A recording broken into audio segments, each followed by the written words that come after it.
Je suis Najat Vallaud-Belkacem. J'ai pendant longtemps exercé des responsabilités politiques, notamment comme ministre en charge des droits des femmes, puis de l'éducation nationale, enseignement supérieur et recherche. J'ai travaillé depuis ces dernières années beaucoup dans la solidarité internationale sur les questions de lutte contre l'extrême pauvreté et les maladies évitables dans les pays les plus pauvres. Je préside une structure qui s'appelle France Terre d'Asile où nous accompagnons et nous hébergeons les demandeurs d'asile en France.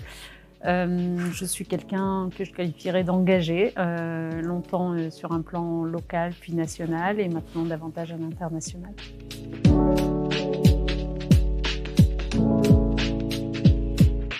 Je dirais que c'est une crise de projection.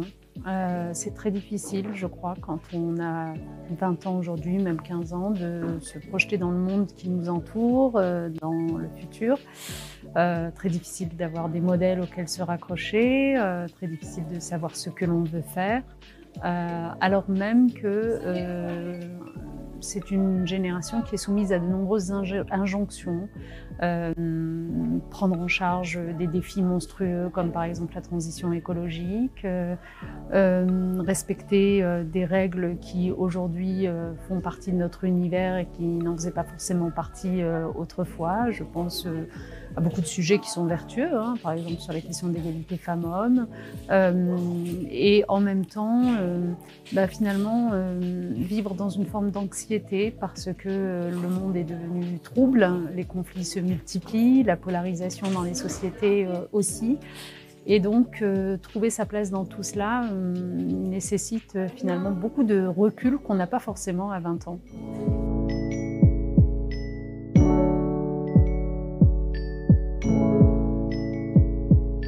C'est une question qui me taraude depuis plusieurs années. C'est d'ailleurs ce qui m'a conduit d'une certaine façon à prendre peut-être un peu de champ par rapport aux politiques en tant que telles et à m'engager davantage dans la vie de la société civile au sens large, les associations, les ONG.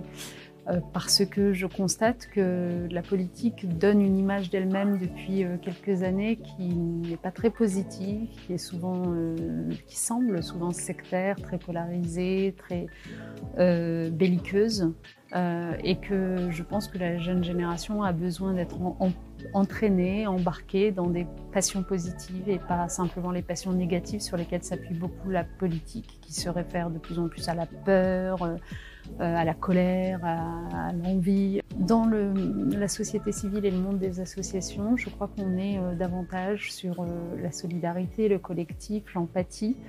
Et je constate vraiment au quotidien que c'est de cela que la jeunesse a besoin pour donner un sens au monde qui l'entoure et à ce qu'elle fait.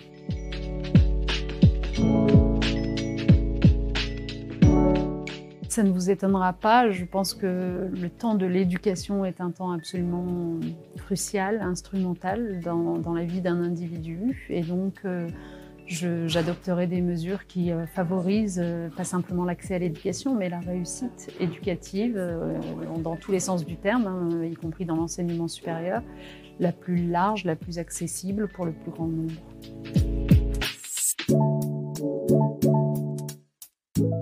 Je suis fière d'avoir travaillé justement sur ces questions d'éducation. Je suis fière d'avoir donné davantage de moyens à l'éducation pour fonctionner et surtout d'avoir travaillé sur les questions d'équité, de justice sociale pour contrer ce fameux déterminisme social face à la réussite scolaire. Je suis fière aussi d'avoir, autant que je le pouvais comme responsable politique, travaillé à faire reculer la précarité des jeunes.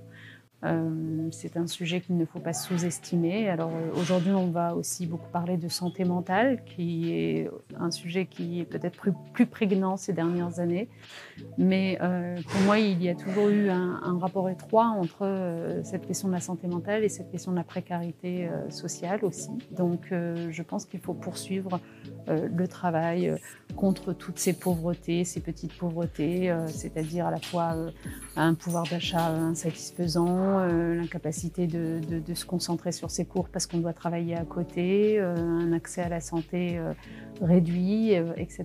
Donc voilà, c'est ce dont je suis fière et ce sur quoi il faudrait poursuivre le travail.